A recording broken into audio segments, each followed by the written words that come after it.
everyone, welcome to another Rambling review from Adventures in TV Land. And for today's Rambling review, we're going to talk about Gladiator II. Now, I will be completely honest. When I first heard about Gladiator II, I thought, what? A sequel to Gladiator? Didn't he die in that movie? And that film was 24 years ago, in 2000? How is that going to work? How can you make a sequel of Gladiator? I mean, both the Emperor and the Gladiator, they were dead at the end of that movie. But Ridley Scott is back with Gladiator II. And after having seen the film, I am very impressed. I was blown away, in all honesty. This is a really good movie. Now, I know there will be a lot of comparisons to the first film. There are similar themes that run through the movie, but it is a different movie. And it is also, I have to say, it's a worthy sequel to Gladiator. It carries on some of the themes from the first movie. And even though there are parallels, certain things happen, there are a lot of things that are completely different. It's got a few twists, a few turns. There are some things you can see coming. There are other things you're not really for sure about.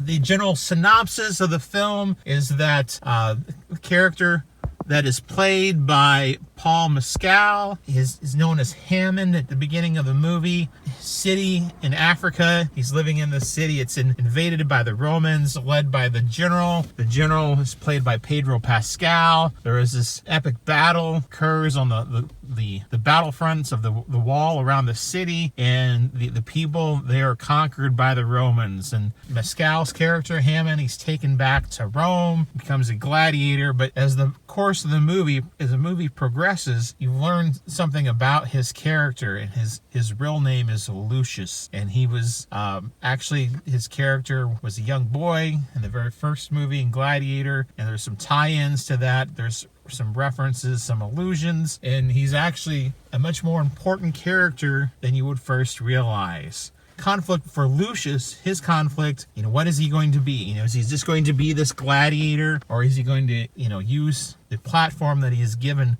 as being a gladiator to attempt to save the Republic of Rome? That is the general conflict. Denzel Washington, I forget his character's name, but he is really the other crucial character in this story, because his character, in some aspects, he serves as a mentor to Lucius, but in other aspects, he's an antagonist. And the general plot of the movie, until towards the very end, you're not for sure if Denzel Washington's character, is he a good guy? Is he a bad guy? Is he for the Republic of Rome? Is he for the Empire? Is he just out for himself? Is he out for revenge? Not necessarily just for himself. I mean, what's going on? What is his real motivation? Where does he stand?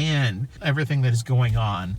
Gladiator II, just like Gladiator, it is a fictionalized version of Rome. Think about the Quentin Tarantino's historical epics that aren't really, they're tied to bits and pieces of history, but there's a lot of things that are fictionalized, like Inglourious Bastards. That's kind of how the Gladiator movies are. They take real things in history, but it's a very fictionalized version of it. A lot of the characters, they may be based on real people, but they aren't actually real people themselves. That is the case in this movie. And what takes place is not a historical event. This does not happen, which carries on happened in the first movie too. I mean, there was not a gladiator who killed an emperor. That never happened. Those events that happened in Gladiator with Russell Crowe, with Maximus, they carry over. There's repercussions of that happening in this film.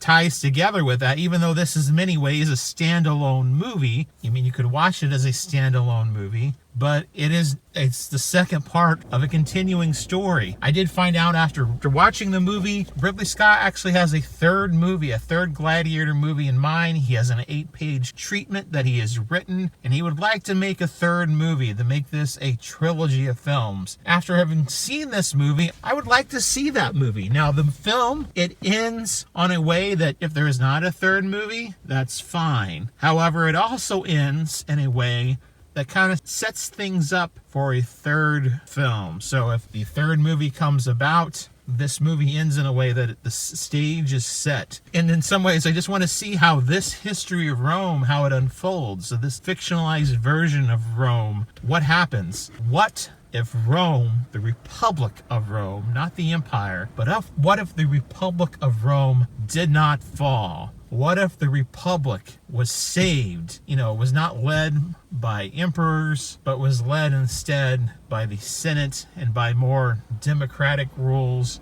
How would things have been different historically? Those are questions and things that are raised in this film that could be answered in the next movie. There's, some cool action sequences, some interesting fight scenes. There's a naval battle that takes place within the Colosseum, which historically they did. They flooded the Colosseum at times, and there was actually naval battles that occurred there in the Colosseum in Rome. Of course, the movie, being Ridley Scott, he ups the ante here, and they have sharks that are there, man-eating sharks, and those were not part of the naval battles in Rome. But it's a film, so it makes it a little more entertaining. It raises the stakes. It's kind of fun to watch, in all honesty. Like I said, I was impressed. I was very surprised how much I enjoyed this movie. I didn't think I was going to like it. I know critics have been kind of slamming it, but I would ignore the critics in this case because this is a good story. It is a good movie. It is a good sequel. It ties together well with the very first movie.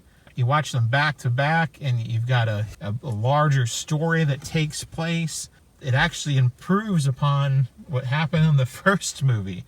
2 thumbs up on a scale of 1 to 10. I would say this is actually one of the better films I have seen in 2024. I would rate this an 8 out of 10. I'd give it an 8 out of 10. And it is a must recommend, in my opinion. Especially if you like action movies, if you like historical epics, sword and sandal type movies, you will enjoy this. And if you enjoyed the first movie, you will probably most definitely like this movie as well. Gladiator II, directed by Ridley Scott. I highly recommend it. This has been another rambling review from Adventures in TV Land. Until next time, that's a wrap.